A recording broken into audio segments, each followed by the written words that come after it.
Tonight we're gonna do something a little different.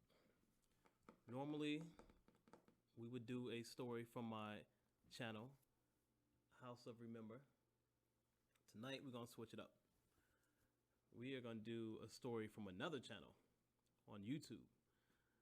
A channel I have become very obsessed with. For those of you listening, you need to check out a channel called Viral Crimes. It's all, I was about to say murder mysteries, but there's no mystery. They show you. There's no mystery. They show you exactly who the killer is.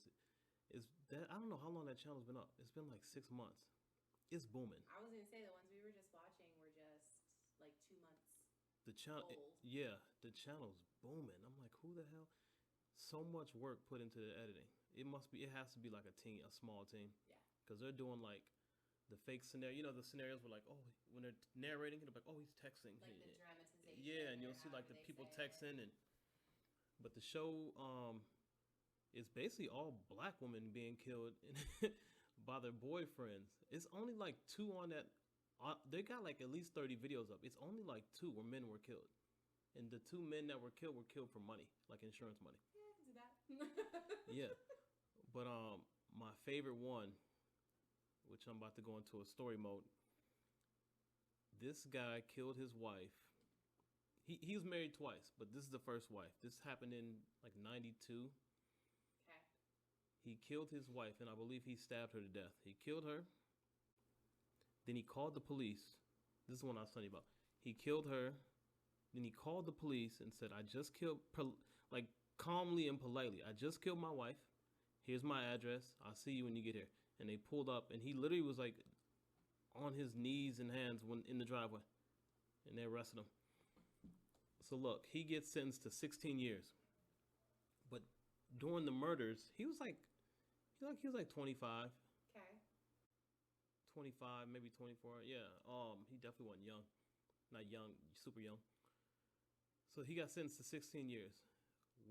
When he killed the first wife, he belonged to a church. Okay. And the pastor of his church, who freakishly looks like his dad, crazy.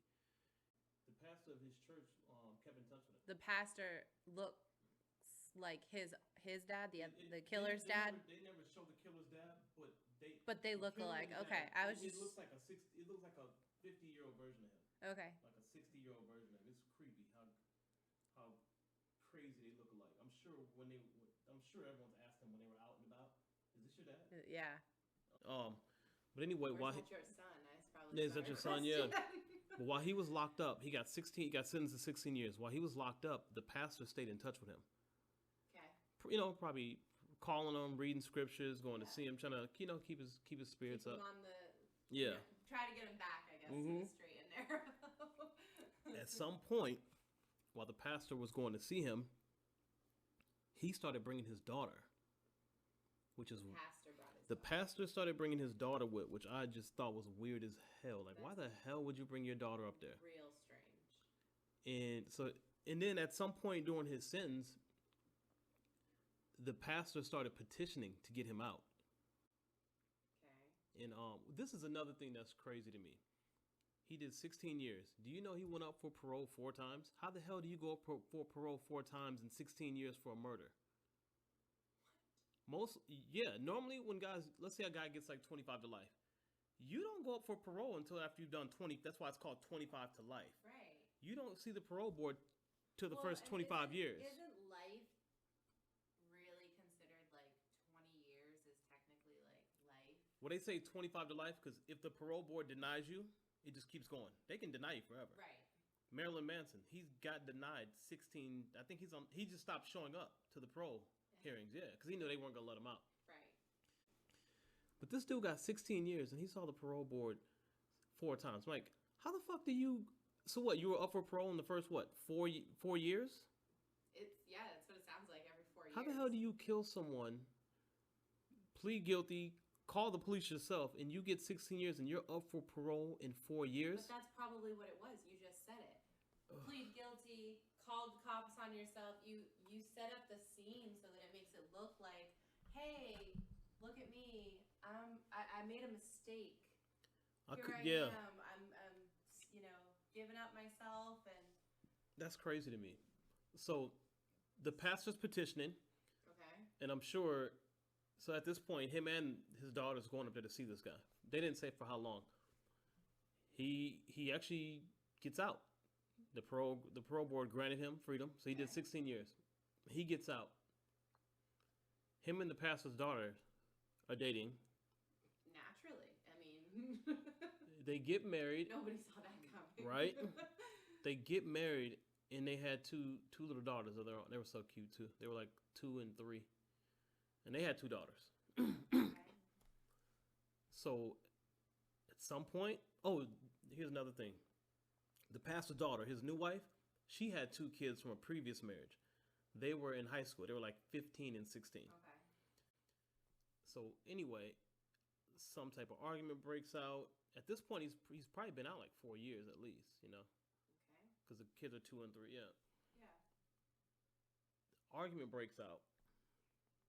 He ties up the wife. He takes her to the basement, ties her up. Goes to get her 2 kids, the teenagers, 15 and 16. He brings them. Ones that aren't his. They're not his. Got it. Brings them to the basement and shoots both them multiple times in front of her while she's tied up. Shoots her in the foot. He shoots the wife in the foot. Then he goes. Proverbial, you can't run. Yeah. Well, just probably torturing the hell out of her, Yeah. but probably can't run too.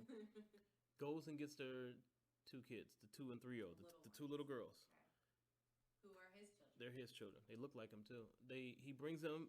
He puts them in. There's a car in the garage. He puts them in the car, and kills them with carbon monoxide. He runs the tube through the car, turns the car on. He kills the 2 little daughters, and then he puts them back in their bed. Like police said, they were like tucked in, all cute. I'll never understand the people that kill their own children. That's the one I just can't. That's the nail in the coffin for me. I can't figure that one out. But he puts them back in bed. Then he goes back to the basement and he slices her face from side to side with a box cutter, like perfectly too. Then he calls the police. He says, same thing as in the 90s, like his first wife. He says, I just killed my 2 kids, my 2 stepkids, and I shot my wife in the foot. Here's our address. I'll be in the driveway when you get here. And same thing they said like in the 90s. They pulled up. He was waiting in the driveway on his hands and knees, and they arrested him. And then they show it, like if you watch the channel, they show him in court. Just, you know what I mean? He just not saying anything. And then she gave her testimony and all that. That channel was so good, and they show like all the court proceedings. Yeah. And they were showing like her whole statement, to him, Right. the victim impact statement, and like her family and friends around her grieving. They show all the footage of everything. The channel's really good. It's really well done. The one person that wasn't anywhere in that channel, like in the footage, Where's Pastor Joe? Pastor Joe, nowhere. I was waiting. Where's Dad? I was waiting on him to say something. They didn't even. He didn't do any interviews, no nothing. I was waiting to hear what he had to say, like when the news. Y'all are. When the news was phone. when the news was interviewing him and stuff. Like, I mean, I was waiting to see something like that. Yeah. Nothing. They only had one photo of him in that whole thing. They didn't like nothing. I'm like, I don't know where he was. I'm sure he was at court. He's at confession because he brought his daughter to jail with him. I know he felt so guilty. God damn, I know he felt so guilty. There's no way you don't. I don't care how reformed you are. I don't care how much my dad is vouching for you. You killed your wife. There's no way. There's no way we going out. No. There's no way. No. There's nothing in me. It's not happening. And when I watched that channel, when I watched that story, I was thinking of like me and like, if that was like me and like my mom was like trying to hook me up with like some girl. I'm like, no. Oh, she killed her husband. She stabbed him up and then called. No, thank you. Nope, because I got a smart ass mom. She gonna relapse on mine. But like, I was waiting on the dad to say something. Like, he was nowhere in any footage. You could tell he didn't do any interviews. You can tell he obviously he showed up to court and all that. But I'm like, they didn't have any footage of him. He probably made sure he stayed off. I know he just felt like shit. Yeah. Oh, for sure. I know he did. damn show. I'm gonna reach out to that channel at some point. That channel is incredible. They had another one. It's so many. You go down a rabbit hole. A guy was dating this girl for 6 months, and I forgot what it was. They just broke up. You know, they ended up breaking up for whatever reason. And she blocked him on everything. As they do. She blocked him on everything. And after 6 months, you kind of know somebody's routine. So she usually leaves for work every morning. And she was living with her dad. They lived in like a nice little gated community too. He pulls up one morning and blocks her car in, trying to talk to her, you know, because he's been blocked on everything. How ironic, he's blocked on everything, and then he blocks her car in. And he gets out and he tries to talk to her, you know, and she didn't want to talk to him. No, I don't want to say anything. And she thinks he's walking back. She's walking to her car. He's walking in his car. While she was walking to her car, he pulls out a machine gun. A machine gun? Shoots her in the. Get me started on that. Shoots her in the back 11 times. It's like 7 a.m. He calls. He drives off. He called the police too. He called his mom. He called his mom and told him what just happened, and he's all freaking out. And his mom just said, "Turn yourself in," and he did, like immediately. This happened at like 6:37. He was already at the police station at like 9. And I remember when they showed him in court, like getting sentenced and everything. Because I told you the girl lived with her dad. Right. And the dad actually, he spoke out. He heard the gunshots because he was getting ready for work. Yeah. And you'd be surprised. There's a lot of where people like, so-and-so got shot. We didn't hear a thing, you know. He's getting sentenced in court, whatever. And they asked, they always ask him, do you want to make a statement?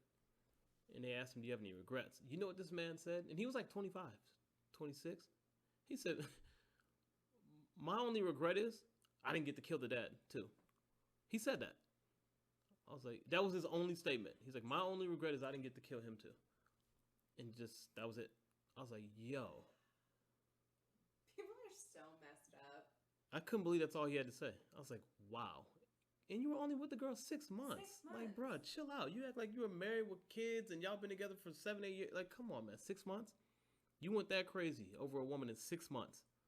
I would hate to see what you would do after 3, 4 years. Right. And that was his statement. When he said that statement, I was like, I'm sure the dad told her to leave him. Because he's probably no good. Probably. I mean. Yeah, when he made that statement, I'm like, oh, the dad was probably the only one with common sense. And told her to stop fucking with him, you know? Also, like, I'm sure she was 25 or younger. Mm-hmm. Yeah, him and her were both like 20. It's not yeah. like they're these mature adults that have seen so much. So, dad's sitting there like, hey, probably not the best path you're taking. Like, maybe find a new one. The stories are crazy. Remember that show, First 48? Oh my God, I love that show. Love it. I have a story about First 48. I remember my friend, remember when that show first started? A lot of people don't remember. It was back in the day. It was a while ago. It was like 2000, like. Is it still on? I have no idea. I'm sure they probably reruns, if anything. Yeah. Because remember, that show popped up at like 08, 07. Okay, yeah. It popped up around 07. It's probably not still. Yeah, long time. It popped up around like 07, 08. I mean, it was like one of those old school. It was huge though when it was out. Oh, I loved it. It was on A&E, remember? Mm-hmm. Love A&E. They do all the murder mysteries. Oh yeah. But when First 48 first came out, they only were in like 3 cities. They were doing like Tennessee, Louisiana, and I think like Alabama. Alabama sounds right. For some reason, they were like doing like the southern. It started there. Yeah. And they tried It did start in the South. I remember like yeah. a lot of the first. It started branching off to like Florida, Atlanta. It started, yeah. But and it started branching off. My boy Zach, he killed his girlfriend, which is also my friend Christine. I actually knew them separately. I didn't even know they were together until but he was the first episode in Minneapolis, Minnesota. My boys, he was the first episode they did in my city on First 48, and that's after the show had been out for like a year. He was the first one. It was crazy. His name was Zach. I met him through another friend. I feel like we have to go and watch the episode now. We can watch the episode, yeah. His name was Zach. I met him. Hold on, people. Right? We're watch the episode. And you hear like. We'll be back in an hour. No. Yeah, I met him through another friend. We were all just hanging out. His name was Zach, but we called him. Everyone called him Motown Okay. because he could sing. Alright, Motown, makes Motown sense. Records, Yeah. and I remember I goddamn, mean, Prince is from Minneapolis, Mhm. so you got like the a lot of music yeah, you know how the there. Midwest is a lot of Yeah. singers, but goddamn, he could sing. He really could sing. I remember going to like a couple studio sessions with him. I was like, oh damn, like a straight up like street dude, but like just can really sing and write music. I was like, damn, his voice is really good. And I remember the first couple times we all hung out, he would always mention his girlfriend Christine. Okay. So There's only 400 million Christines, exactly. so. He would just gradually be like, "Oh, I'm finna head home. Me and my girl Christina gonna go out." I'm like, "Oh, okay." And they had a kid too, who was 1 year old. Okay. And he mentioned her, and then me and him started hanging out because I met him through other friends. Me and Right. him just, "Oh, Peach, come to the studio with me." Yeah. And me and him started hanging out. And I remember one day he was like, after hanging out with him like twice, he was like, "Hey, come to the house and hang out with me and my girl." And I was like, "Oh yeah." And I remember I walked in and I was like, "This is your girl?" And she gave me a big hug. She's like, "Pierre, what the hell? You know, what the hell you doing here?" I said, "This is your girl?" You probably know everybody anyway. Yeah. So, Mr. Social Butterfly over here. But me and her, we had a huge group of friends like together, a big group from high school. Yeah. And I said, "Dude, I said, this is the Christine." He goes, "Yeah." I said, "I've known her for like 3 years." It was crazy, you know. And she's like, "How the hell you know him?" You know, and I was like, "Well, we know this," and then but I started hanging out with them a lot at their house. They didn't live that far from me. Okay. And we started like, be clubbing. We were all like 20, 21. We were all like 21. Yeah. Baby Pierre. Mm-hmm. Doing his thing. Still looking like this. But I remember like less than a year after all hanging out, he ends up killing her. She had left him at one point. She had left him like probably like maybe like 4 or 5 months after like I realized they were together and we all started hanging out.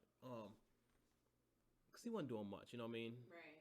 Then had like a little job somewhere. Yeah. She was like she was starting to go to college. We were all like 20, 21. She had her path. She wanted to do Yeah. that. It was. And she just saw like he wasn't really doing much, Right. just in the streets still a little bit. So she left him, and they started doing like joint custody. And but he loved her so much, man. So you know what he did? He started getting his shit together like fast. Okay. He went and got like a nice little job, like a a really respectable job. He enrolled in college. He bought a new car, like he was, you know what I mean? Yeah, like he was doing all really this. Putting the pressure on He him. was well, after she left him, she didn't say anything about that. Like, Yeah. you know what I mean? Yeah. But after she left, like he low key started like Figured it out. he low key started trying to get her back. Right. But he didn't tell her all this was going on. You know, they were just doing joint custody. Yeah, so he enrolled in school, bought a nice little car, he had a job. Like he was doing really well. You know what I mean? Like, and this was going well for like 8, 9 months. And by the time he tried to get her back, she was dating someone else that she really liked. She was dating someone at that point. I think she had been dating that guy like 3 months. And he tried and he tried, and she just, she's so far gone at that point. She's a new guy. It's all, you know what I mean? So on Christmas Eve, she was supposed to come get the baby. He had the baby like that whole week, Yeah. And I think they got into an argument up in there, and he ended up strangling her. Now, Minnesota is called the Twin Cities. It's because we have 2 cities that are side by side. I know. We went to Minnesota. I'm explaining this to the audience, not you. It's called, one city is St. Paul, the other one's Minneapolis. So, because a lot of people always ask me, why is it Twin Cities? And I tell them there's 2 cities, and they go, oh. Because all they know is it's called the Twin Cities. Like the baseball team's called the Twins. He killed her in St. Paul, where he lives. What he did is he killed her in front of the baby, who was 1. That baby was like a little over 1. Put her in the trunk of her car, packed up the baby in the car, and they drove to Minneapolis, the next city over, which literally takes about 15 minutes flat to get to the next big city. Puts the car in like an alley, sets it on fire. No. He has a baby. Sorry, got checked. He has a baby. Uh, our city is transit is big. So trains, buses every 10 minutes. You can go anywhere into every 10 minutes. Him and the baby jump on the bus to go back to St. Paul, which just it takes one bus to get back to St. Paul. While he's on the bus, he calls her family. And says, "Oh, have you heard from Christine?" Setting up the story. Yep. Setting it up. "Have you heard from Christine?" He calls her like right after he gets on the bus, and he's still in Minneapolis. "Have you heard from Christine? She never showed up to pick up the baby." And they're like, "No." He's like, "Yeah, well, let me know if you hear from her." And the baby go back home like nothing happened. And then police end up seeing like the car on fire, and so they end up notifying her family, like when they figure out who it is. And it was all over the news. It was huge. He's over there grieving with the family for like 3-4 days. And if you'll see all this on First 48, they completely ruled him out as a suspect. And at the last, on like day 3 or 4, one of the detectives was like, "Did anybody check Zach's phone when he called the family?" They're like, "No." They said, "Check his phone and see what tower he was hitting off." Yeah. This fool was calling from like 3 blocks from where the car was on fire. Well, I'm like, "You dumbass. At least wait till you get back home." Or get a burner. Or get a burner. You know what I mean? Yeah. But I'm just like, well, it would look more suspicious if he's on calling them from a phone they've never even got the number to. True. But yeah, I'm like, why didn't you just call when you got back home? That's what got him caught. Even the detectives say it. They said if he had literally just waited 30 more minutes so he got Back into St. Paul, into his area. they said literally we would not have known. They said him calling while he was like 3 blocks from the car did him in. They didn't. He was literally grieving with the family for like days. And like, how do you respond to that as someone who knew both of them pretty well? That was I mean, how do you figure out? I feel like your feelings are so messed up and twisted on that one, because it's like you want to support your friend, right? Because he was a friend of yours. You hung out. You guys were cool. And then on the other side, you knew her, and you obviously want to grieve her and get justice for her. And right, it was sad. So how does that like? It was when they notified. I remember everyone called me and told me what happened. I was like, what? Because it happened like when we were all still hanging out a lot. Right. And my mom probably don't remember this, but she babysitted their son a couple times. The little boy. Yeah, my mom she probably remember so many kids in our family, in our life. She probably remember. My mom babysitted their kid like twice when we all went out to clubs one night. Because they couldn't find a babysitter. I was like, "Yo, bring her to my mom's house. She got this big ass house. She's just chilling, My mom probably don't even remember that she's watched their child. Yeah. Yeah, wow. I never even told her this happened. Yeah. Because she had only met them like, briefly.